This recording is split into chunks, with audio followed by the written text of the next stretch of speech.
ကျွန်တော်တို့စပြီးတော့ခရီးစသွားခဲ့တဲ့အချိန်ပေါ့လေ2024 လပိုင်းလောက်လာပေါ့လေကျွန်တော်တို့မမျှော်လင့်ဘဲနဲ့ခရီးစထွက်ပြေးခဲ့ကြရပေါ့ရန်ကုန်ကနေမန္တလေးကနေဗမော်ကိုကျွန်တော်တေးနဲ့လာခဲ့ပေါ့အဲ့ဒီအရှိပိုင်းကဟိုင်တော့ကျွန်တော်တချို့ဟာတွေမရိုက်ထားခဲ့မိဘူးပေါ့လေဒီမှာကျွန်တော်ဗမော်ကနေမှတစ်ဆင့်ကျွန်တော်တို့ဘယ်လိုပြောမလဲတရုတ်ပြည်နယ်စပ်မှာရှိတဲ့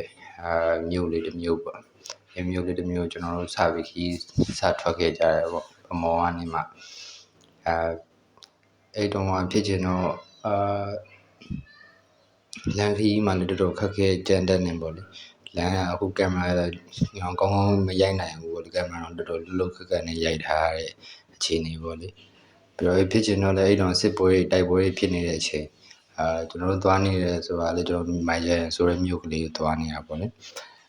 အဲ့တိုက်ပွဲဖြစ်တဲ့အချိန်မှာကျွန်တော်တို့လမ်းမှာအဲ့တော့စိန်လုံးတောင်သိမ်းနေ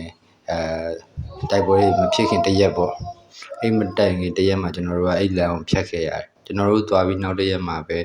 အဲ့ဒီတိုက်ပွဲအဲ့စိန်လုံးတောင်သိမ်းခဲ့တဲ့ကိစ္စလေးတွေဖြစ်ခဲ့တယ်ပေါ့လေဒါဖျားကျေးဇူးတော်နဲ့ကျွန်တော်တို့ကံကောင်းပြီးတော့လွတ်မြောက်ခဲ့တယ်ပေါ့အဲ့ကြားထဲမှာစစ်ပွဲကြားထဲမှာကလေးလေးတွေနဲ့အခုမြင်နေရတဲ့မြို့လေးကတော့တရုတ်ပြည်မြို့ပေါ့လေကျွန်တော်တို့တရုတ်နိုင်ငံထဲကိုကျွန်တော်တို့လမ်းမြင်နေရတဲ့အနေအထားပေါ့လေဒါကတော့ကျွန်တော်တို့လွယ်ကျယ်မြို့ထဲကိုစပြီးဝင်လာပြီပေါ့လေလွယ်ကျယ်ဆိုတာကကျွန်တော်တို့မြန်မာပြည်ရဲ့တရုတ်နဲ့မြန်မာကြားထဲကကုန်သွယ်ရေးမြို့တစ်မြို့ပေါ့နိုင်ငံရေးပြန်လဲတည်ငြိမ်လာတဲ့အချိန်ကျရင်တော့ဒီနေရာတွေကအရန်ကိုဖွံ့ဖြိုးမဲ့နေရာမျိုးတွေဖြစ်တယ်ပေါ့ခြံစည်းရိုးရဲ့အနောက်ဘက်ကတရုတ်ပြည်ပေါ့သူ့ကိုလမ်းပြီးတော့ဒီဘက်ခြံကနေလမ်းမြင်နေရတရုတ်အိမ်ယာဝန်းလေးအဲ့ဒါနဲ့ကျွန်တော်တို့ထပ်ပြီးတော့မိုင်ဂျန်မြို့စီကိုခရီးဆက်တာပေါ့လေရန်တော့မဝေးပါဘူးခဏလောက်ပဲသွားရတယ်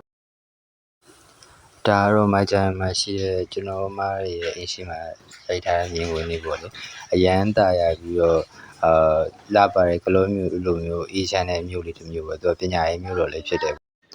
ဒါကတော့ကျွန်တော်သာစော့နေတာပဲလေဒါပျော်နေတာဒီမှာတကယ်ချင်းနေအများကြီးဆိုတော့ဒါအတောင်းကျန်တာပါ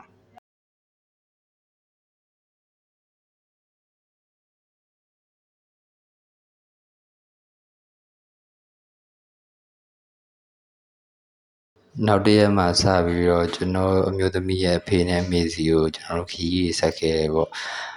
အမှလည်းလန်ခီးမှာလည်းစိုက်ကယ်နဲ့မျိုးစုံစိုက်ကယ်တန်ကားတန်လို့ပဲမျိုးစုံသွားခဲ့ပြီးတော့ကျွန်တော်တို့ဒီဘက်ကိုရောက်လာတယ်ပေါ့ကျွန်တော်မျိုးပေါ်တွေမှာမရတဲ့ခံစားချက်မျိုးတွေပျော်ရွှင်မှုတကယ်အစစ်မှန်တွေကိုကျွန်တော်တို့ဒီမှာတွေ့ခဲ့ရတယ်ပျော်ရွှင်မှုအစစ်ဆိုတာဘာလဲပတ်စံနဲ့ဝယ်စရာမလိုတဲ့ပျော်ရွှင်မှုတွေကိုရခဲ့တယ်နားလည်ခဲ့တဲ့သဘောပေါက်ခဲ့တဲ့ပေါ့ချစ်ချင်းမြတ်တာအစစ်ဆိုတာဘာလဲဆိုတော့ကျွန်တော်တို့သိခဲ့ကြရတယ်အဲ့ချိန်မှာဒါကတော့ဖေနဲ့မင်းနဲ့ကျွဲတွေကိုသူတို့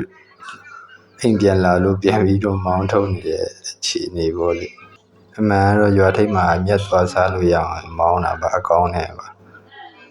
ရွာထဲမှာဘာတွေဖြစ်သေးလဲဘာတွေတွေ့ရသေးလဲဆိုတာနောက်တစ်ပိုင်းမှာကျွန်တော်ပြန်ထပ်ပြောပြပေးပါမယ်